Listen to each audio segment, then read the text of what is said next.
discussing AGI or ASI, we so fascinated by this concept of generality, right? I mean, that idea that you can compute anything with these artificial intelligence systems, and I think there are cognitive factors that correlate with this definition, and I think in the process of developing and regulating and discussing the ethics of these artificial intelligence systems, I think we need to investigate what the cognition of generality or potentials implicate in humans. And I think in order to do that, probably the example of an individual's life would give some hints.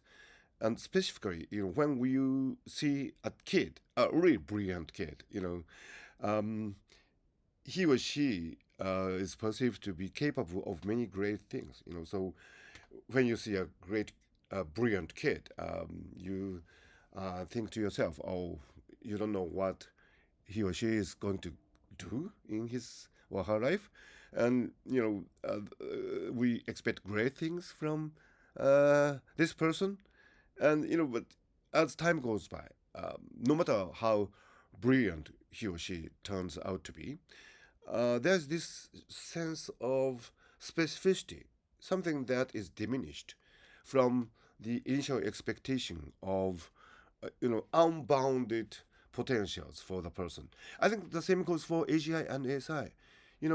This idea of artificial intelligence system capable of anything really thrills us.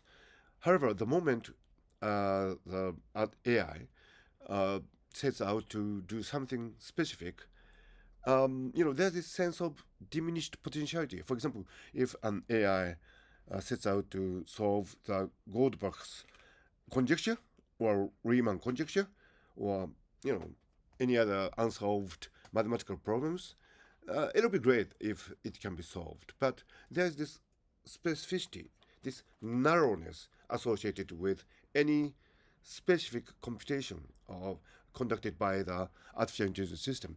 So compared to the unbounded, uncertain expectations in the initial stage, there's something diminished. There's something disappointing in its performance. So, this kind of cognitive traits that we humans have about somebody's or some agent's potential abilities, I think, has a lot to do with the development and regulation of AI, especially AGI and ASI.